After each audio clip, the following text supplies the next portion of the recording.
Étant enseignant, j'ai l'habitude de m'arrêter pour parler devant 800 ou 1200 étudiants. On m'a demandé aujourd'hui de m'asseoir. C'est très douloureux pour moi. Mesdames et messieurs, il m'a été demandé de présenter une communication sur les défis de l'enseignement supérieur en Guinée. Je ne pense pas être la personne la plus indiquée pour aborder cette problématique. Mais étant donné que j'ai été désigné, je vais m'atteler à le faire en précisant qu'il n'y aura pas grand-chose de nouveau dans ma communication. J'ai simplement compilé des documents et proposé une cohérence à mon propos. Mesdames et messieurs, l'éducation dans le sens de la formation des ressources humaines est l'un des moteurs de la croissance économique et du développement humain. Cette assertion est ancienne et fait consensus au sein de la communauté des chercheurs et des acteurs du développement. C'est pour cette raison que les donateurs internationaux ont mobilisé des ressources pour financer le niveau primaire et un peu le secondaire dans presque tous les pays en développement comme la Guinée. De nos jours, il existe un autre consensus qui se trouve dans la Déclaration mondiale de l'enseignement supérieur pour le XXIe siècle, Vision et action de l'UNESCO, qui indique que l'enseignement supérieur joue un rôle vital dans le développement socio-culturel et économique des pays. C'est à l'enseignement supérieur qu'il est demandé partout de penser à l'avenir, de préparer et de doter aux nouvelles générations des compétences nouvelles, des connaissances certifiées et de nouveaux idéaux. En fait, tout le monde sait qu'un pays ne peut pas sortir du cercle vicieux de la pauvreté sans des ressources humaines compétentes. C'est la compétence des ressources humaines de l'enseignement supérieur qui entraîne celle de l'enseignement technique et de la formation professionnelle, qui, à son tour, prépare et donne à l'enseignement supérieur les filles et les garçons de qualité qui reviendront vers les autres ordres d'enseignement afin de diffuser et de partager les compétences acquises. Ainsi devra aller le cercle de la formation des 3 ministères de notre système éducatif. Mesdames et messieurs, après avoir dit ce qui a été dit par plusieurs personnes mieux informées que moi, vous me permettrez de partager ma réflexion sur les défis de l'enseignement supérieur en Guinée. Cette réflexion s'appuie sur celle des autres, y compris de certains qui sont dans cette salle, mais elle résulte aussi de mon expérience d'enseignant, de chercheur et de mes sensibilités théoriques. Si cette démonstration heurte certains, notamment les étudiants ici, présents, qu'ils veuillent bien m'en excuser. Mais à mon âge, vous savez, on dit ce qu'on pense ou alors on garde le silence. Mesdames et messieurs, le premier défi auquel l'enseignement supérieur guinéen doit faire face est de redéfinir sa mission et de l'adapter au monde, celui des structures d'enseignement et de recherche qui fonctionnent comme des entreprises.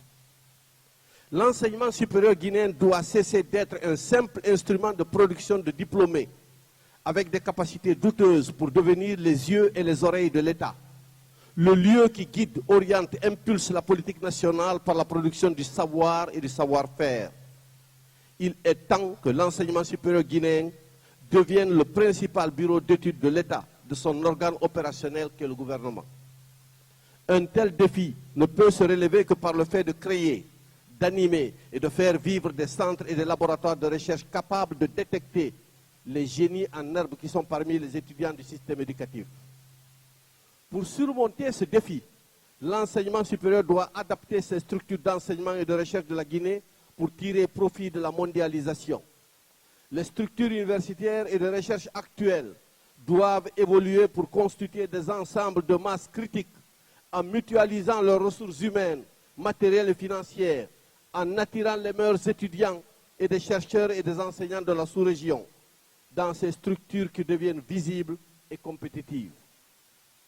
Naturellement, dès qu'on dit ça, que les structures de recherche et d'enseignement ne sont pas viables avec cet éparpillement et l'absence de synergie, certains pourraient penser que Bano veut fermer, exterminer et même gazer des adversaires.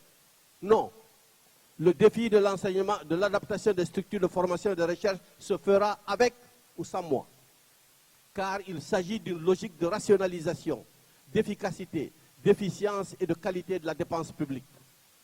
Ce défi s'impose à la Guinée, car nous manquons de ressources humaines en quantité et en qualité dans certaines spécialisations. Ce défi est une façon élégante de contourner celui du vieillissement du personnel qualifié et l'incompétence de la plupart des jeunes qui ont besoin de l'ouverture et de formations doctorales en Guinée. Car l'expérience prouve que 9 Guinéens sur 10 qui obtiennent des bourses pour l'étranger refusent de rentrer au pays après leur formation, que celle-ci soit au niveau de la licence, du master et du doctorat. L'enseignement supérieur de la Guinée fait face au défi de la qualité de ses ressources humaines, celles qui assurent la formation et l'encadrement dans l'enseignement supérieur. La résolution de ce défi permettra de rendre les structures d'enseignement et de recherche de la Guinée attractives pour les investissements en recherche et développement des entreprises et sociétés régionales et internationales. Mesdames et messieurs, l'enseignement supérieur guinéen doit, tout en augmentant le nombre de ses diplômés, assurer la garantie de la qualité des formations offertes. En fait, la question est de savoir comment ne pas diluer l'exigence de la qualité en distribuant des diplômes au rabais. C'est le défi de la qualité combinée à l'enseignement supérieur pour tous. Ces 20 dernières années, la Guinée a permis une augmentation des effectifs du supérieur de façon significative, passant de 42 711 en 2005-2006 à 103 192 étudiants en 2013. Malheureusement, cet accroissement s'est fait au détriment de la qualité des formations, de sorte qu'aujourd'hui, les lacunes des diplômés du système éducatif sont lourdes, surtout dans la maîtrise du français et des compétences opérationnelles. Une telle situation décrédibilise l'enseignement supérieur guinéen aux yeux des apprenants, de leurs familles et des employeurs. La conséquence d'une telle situation est la volonté des jeunes Guinéens de partir loin de la Guinée, les familles de vider leurs comptes bancaires pour les enfants, même en les envoyant dans la sous-région. Et les entreprises ont préféré recruter le dernier de la classe qui revient de l'étranger et non le premier des universités et instituts du pays. Ce défi d'un accès pour tous dans une formation de qualité s'inscrit dans une problématique globale qui sera encore plus importante dans les années à venir en raison de la croissance démographique à venir en Guinée. Est-ce que vous le savez que près de 2 Guinéens sur 3 ont moins de 25 ans et ceux de moins de 15 ans ont atteint 43% de la population. Les projections démographiques sur la Guinée tablent sur une population de 17 à 18 millions en 2030 et entre 25 et 32 millions en 2050, avec ces milliers de jeunes qui seront en demande de formation et de qualité et d'emploi décent. Mesdames et messieurs, le 4e défi de l'enseignement supérieur en Guinée est intimement lié au précédent et porte sur la non-concordance de l'offre de formation à l'offre du marché de l'emploi. Les vieilles données de l'AGIP de 2000, l'Agence guinéenne de promotion de l'emploi, indiquent que 62% des diplômés de l'enseignement supérieur et 42% des diplômés de l'enseignement technique âgés de 25 à 29 ans étaient au chômage. Certaines projections suggèrent même un taux de chômage de près de 65% des diplômés de l'enseignement supérieur en 2013. De ces 65% de diplômés du système universitaire guinéen, 19% seraient déjà découragés et ne chercheraient plus d'emploi, préférant rester à la maison et passant la journée au lit et la nuit autour d'un thé obtenu en commandant le premier rencontré dans le quartier. Les 65% des diplômés qui ont pu obtenir un emploi dans le secteur moderne, emploi correspondant à leur niveau de qualification, sont confrontés à 3 voies. Se contenter d'un emploi décalé à faible qualification dans le secteur informel, créer leur propre emploi dans l'informel ou alors rester au chômage. Parmi les 35% qui travaillent, certains le feraient dans des secteurs qui ne sont pas en adéquation avec leur formation. Par exemple, des historiens qui deviennent pompistes, des sociologues qui deviennent des DJ, etc. ou en dessous de leur niveau de qualification et se sentiraient donc frustrés par leur niveau de rémunération largement inférieur à ce qu'ils pouvaient espérer avec leur diplôme. Parallèlement, il existerait de 30 à 42 500 postes d'emploi non pourvus, faute de compétences nationales. D'ailleurs, le pays fait face à une pénurie chronique de main-d'œuvre dans des secteurs porteurs de croissance comme l'agrobusiness, l'hôtellerie, le BTP, les NTIC et les énergies renouvelables.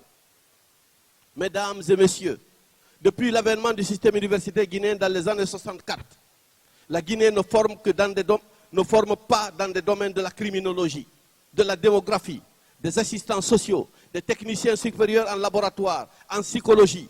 Le système se contente de déverser des milliers de jeunes par an dans des disciplines qui ont peu de débouchés et au présent et dans un avenir proche et lointain, mais dont les cours sont disponibles et sont répétés à longueur de journée dans des salles bondées, étouffantes et faiblement éclairées. Le cinquième défi porte sur le financement de l'enseignement supérieur. Non seulement ce financement est insuffisant au regard des besoins et important au regard des sous-secteurs du secondaire et de l'enseignement technique et de la formation professionnelle, mais celui-ci ne provient que de l'État, avec une faible qualité de la dépense publique. Au lieu que l'enseignement supérieur puisse attirer des capitaux du privé, des multinationales et des institutions internationales, il est devenu, comme d'autres secteurs, des trous dans lesquels l'État a déversé en moins de 10 ans plus de 3 000 milliards de francs guinéens sans avoir de résultats tangibles. Mesdames et messieurs, je vais terminer par un plaidoyer. Avant de régler tous ces défis, permettez-moi de profiter de cette assemblée d'anciens et d'actuels, de futurs décideurs du système éducatif, de plaider pour la cause des enseignants qui n'ont pas le droit à la parole, les sans-voix, pour souhaiter que d'ici 2018, que tous les enseignants et chercheurs de Guinée puissent avoir au sein de nos structures d'enseignement et de recherche du supérieur un espace de travail avec une table et une chaise, que l'on nomme vulgairement un bureau. Messieurs les ministres, c'est le minimum de respect que l'on doit à un enseignant et à un chercheur du supérieur qui n'a pas de poste administratif, mais à qui on demande des résultats. Je vous remercie pour votre attention. Merci. Merci.